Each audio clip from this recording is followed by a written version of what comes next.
In the labyrinth of human emotions, where sanity teeters on the edge of madness, lies the story of a man, brilliant, tormented, and ultimately consumed by his own mind.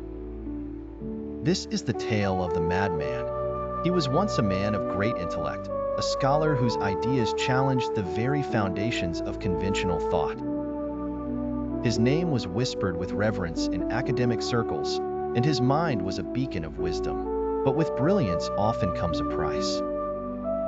The line between genius and madness is thin, and for him, it was beginning to blur. It started with the whispers, faint, elusive, but persistent. He heard voices, not from the people around him, but from the depths of his own mind. They questioned his every thought, challenged his every belief, until he could no longer trust his own sanity.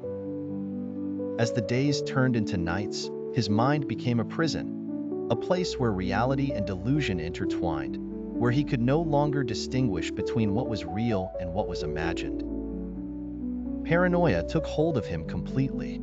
He saw enemies where there were none, conspiracies where there was only concern. His friends, his colleagues, everyone became a suspect in the twisted world his mind had created. And then, one day, the break came. A moment of clarity, or perhaps the final plunge into madness. He realized that the only way to escape the torment was to embrace it, to let the madness consume him fully. He became the Madman, a cautionary tale, a figure of pity and fear. But in his madness, there was a strange kind of freedom. He no longer cared for the opinions of others, for the constraints of society.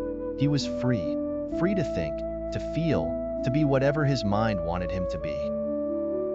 In the end, perhaps he found something that the rest of us never will, a truth so profound, so terrifying, that it drove him to the brink of madness. Or maybe, just maybe, he was the only one who was truly sane, in a world gone mad. And so, the story of the Madman comes to an end. A story of brilliance and madness, of a man who dared to think beyond the limits of his own mind, and paid the ultimate price,